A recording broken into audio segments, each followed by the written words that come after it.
আজকে মার্কেটের মধ্যে আমরা একটা হিউজ সেলিং দেখতে পেলাম।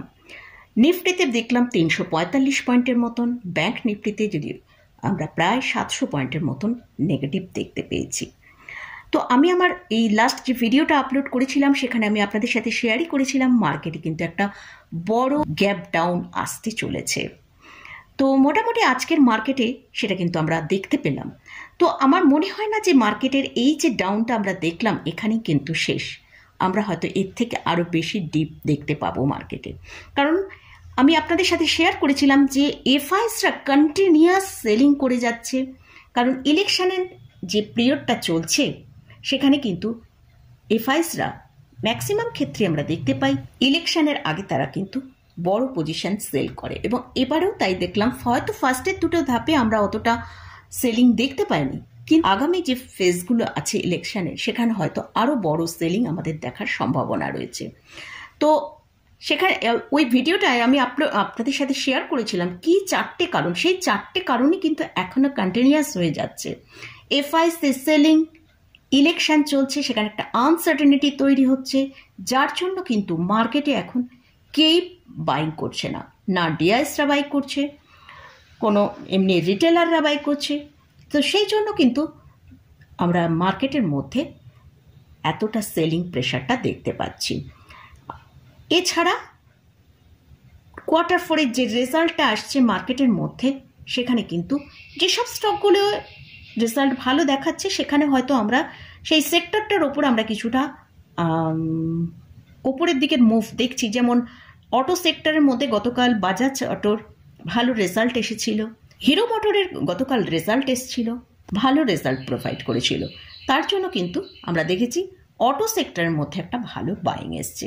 সেখানে আজকেও আমরা দেখলাম Bajaj auto, tata motor, M&M, hero motor প্রত্যেকটা স্টক কিন্তু একটা ভালো বাই সেখানে এসেছে। আর যদি অন্যান্য স্টকের ক্ষেত্রে বলা যায়, আমরা Coal India, Asian Paints, HUL, L&T তো আজকে তার রেজাল্ট ভালো না আসার জন্য প্রায় 6%, এশিয়ান পেন্টস সেখানে 4.5% সেলিং দেখেছি।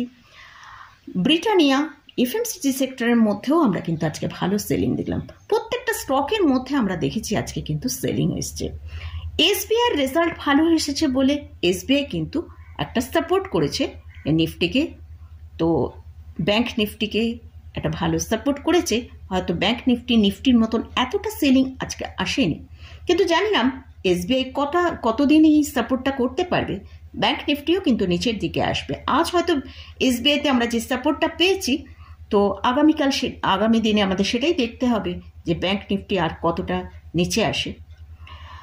তো আজকে L&Tতে আমরা দেখলাম 6%-এর মতন সেলিং এসছে, এদের রেজাল্ট ভালো না আসার জন্য। অর্থাৎ Q4 এর রেজাল্ট যেখানে যেখানে খারাপ আসছে, যেসব কোম্পানিগুলো আমরা বড় বড় যেসব কোম্পানিগুলো দেখছি, টাইটান দেখলাম, L&T দেখলাম, এশিয়ান পেন্টস দেখছি, SRF দেখলাম, HPCL দেখলাম, প্রত্যেকটা কানাড়া ব্যাংকেও দেখেছি একটা হিউজ সেলিং হয়েছে। প্রত্যেকটা জায়গায় কিন্তু আমরা সেলিংয়ের প্রেশারটা কিন্তু খুব বেশি দেখতে পাচ্ছি। তো মার্কেটে এই যে সেলিংটা এসছে, এই সেলিংটা আরও কতদিন চলবে? যেটা মনে হচ্ছে পুরো ইলেকশন পিরিয়ডটা যতক্ষণ না শেষ হচ্ছে, ভোটের রেজাল্টটা কীরকম হয় সেটা পর্যন্ত আমাদের কিন্তু এই পেনটা নিতে হয়। কারণ যেটা মনে হচ্ছে যে জুনের ফার্স্ট উইক পর্যন্ত হয়তো মার্কেটের মধ্যে এই ভোলাটিলিটিটা চলবে, এবং এই যে মার্কেটে যে সেলিংটা আসছে, আমরা লাস্ট এপ্রিল মাসে মার্কেটের যে সেলিং দেখেছিলাম, যেখানে গিয়ে মার্কেট একটা সাপোর্ট নিয়েছিল 21,800-র কাছে, তো সেটা মনে হচ্ছে এইবারে এই 21,800-র কাছে মার্কেট সাপোর্ট নাও নিতে পারে। হয়তো জুন মাসের ফার্স্ট উইক পর্যন্ত মার্কেটের যে সেলিংটা আসবে সেটা আমরা হয়তো মার্কেটকে 20,500-600 এই লেভেলে দেখতে পেতে পারি।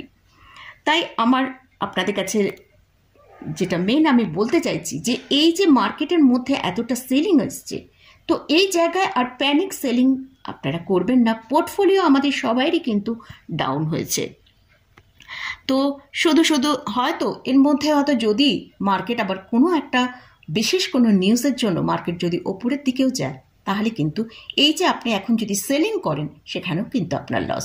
তাই মার্কেটে এখন আপনি যেটাই করবেন সেটাতেই আপনার লস হবে। আপনি যেমন পোর্টফোলিও হোল্ড করছেন সেখানে আপনার লস হচ্ছে, আপনি যদি নতুন করে বাই করেন সেখানেও আপনার লস, আবার আপনি যদি সেল করেন সেখানেও আপনার লস হতে পারে। তাই এখন শুধুমাত্র আমাদের মার্কেটকে অবজার্ভ করে মার্কেটের বিহেভিয়ার সম্পর্কে আমাদের জানতে হবে, অর্থাৎ এখন লার্নিং পারপাসে আমাদের মার্কেটের কাছ থেকে কিছু শিখতে হবে। সেই জন্য আমার মনে হয় এখন মার্কেটকে একটু অবজার্ভ করাটা বেটার হবে। তো যাই হোক, আমাদের রেগুলার বেসিসে মার্কেটের দিকে ওয়াচ করতে গেলে মার্কেটের লেভেলগুলো আমাদের ফলো করতে হবে। তো মার্কেট যেখানে ক্লোজ দিয়েছে সেটা হচ্ছে 21,957, নিফটিতে আমরা ক্লোজ পেয়েছি।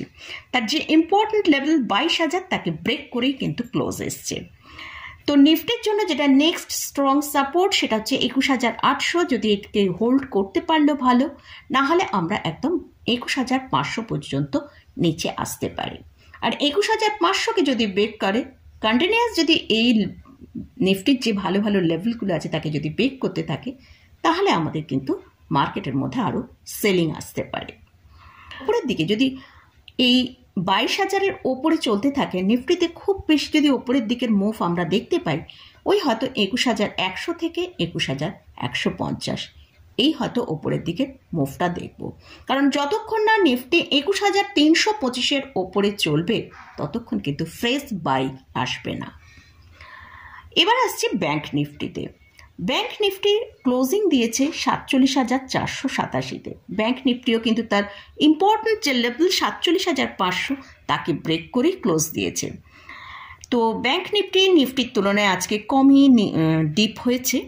তো আমাদের ব্যাংক নিফটিতে অবজার্ভ করতে হবে, যদি ব্যাংক নিফটি তার 47,000 লেভেলটাকে ব্রেক করে তাহলে কিন্তু ব্যাংক নিফটিতেও আমরা ইমিডিয়েট 46,650 থেকে 46,700 এই জায়গায় চলে আসতে পারে।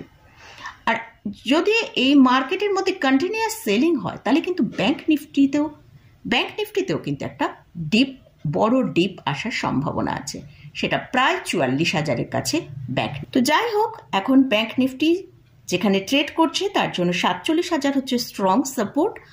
আর যদি ব্যাংক নিফটি এই 47,000-কে হোল্ড করে ওপরের দিকে চলতে পারে, 47,500-র ওপরে যদি ব্যাংক নিফটি চলতে থাকে, সেক্ষেত্রে হয়তো আমরা 48,000 পর্যন্ত যেতে পারি।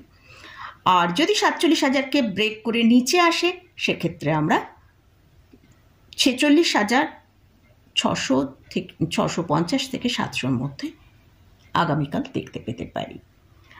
আর তো আমাদের এই লেভেলগুলো ভালোভাবে ওয়াচ করতে হবে। তো মোটামুটি মার্কেট নিয়ে আলোচনা করলাম। আজকে আমার ওয়াচ লিস্টে আমি এখন কোনো স্টকই রাখিনি, মার্কেটকেই এখন আমি সব থেকে বেশি ওয়াচ করব। কারণ এই মার্কেট থেকেই আমরা বুঝতে পারবো বা শিখতে পারবো যে এই রকম পজিশানে মার্কেটে কাজ করার থেকে মার্কেট থেকে এখন কিছু শিক্ষা নেওয়াটা আমাদের ভীষণ প্রয়োজন। আজকের এই ভিডিওটা আমি শুধুমাত্রই মার্কেটে এত প্যানিক সেলিং এসেছে বলেই আমি কিন্তু এই ভিডিওটা করলাম। আজকে নালে যে ভিডিও আপলোড করব সেই ভিডিও মোটামুটি রেডি হয়ে গেছে, রাত্রির দিকে আপনারা হয়তো সেই ভিডিওটা পেয়ে যাবেন। 50,000 টাকার একটা পোর্টফোলিও আমি তৈরি করেছি। তবে এক্ষেত্রেও বলে রাখি, এক্ষুনি বাই করবেন না। আপনাদের যে কোনো স্টকই, আমি যে পোর্টফোলিও ডিজাইন করেছি সেই স্টকই হোক বা যে কোনো স্টকই, আপনারা যদি যখন বাই করবেন এখন একটু ওয়েট করে যান। মার্কেটে এই ইলেকশন পিরিয়ডটা কেটে যাবার পরই আমার মনে হয় বাই করাটা বেটার হবে, কারণ আমাদের কাছে আরও ভালো অপরচুনিটি আসবে। তো সেই অপরচুনিটিগুলো আমাদের কাজে লাগাতে হবে। যেহেতু আমরা লং টার্মের জন্য পোর্টফোলিও তৈরি করি, সেই জন্য কিন্তু আমাদের কাছে আগামী দিনে আরও ভালো সুযোগ আসবে। সেই জন্য আমাদের অল্প অল্প করে ধীরে ধীরে বাই করতে হবে। আমি আমার পয়েন্ট অফ ভিউ থেকে যেটা মনে হলো সেটাই আমি আপনাদের সাথে শেয়ার করলাম। আপনারা যদি বাই সেল বা যা কিছুই করতে চান, ভালো করে মার্কেট সম্পর্কে চার্ট পড়ে রিসার্চ করে নিয়ে তারপরেই করবেন। আমি কিন্তু আমার যেটা ভিউ সেটাই আমি আপনাদের সাথে শেয়ার করলাম। তো মোটামুটি আজকের মতন ভিডিওটা এখানেই শেষ করছি। ভিডিওটা যদি ভালো লাগে অবশ্যই লাইক করবেন, শেয়ার করবেন, সাবস্ক্রাইব করবেন। ধন্যবাদ।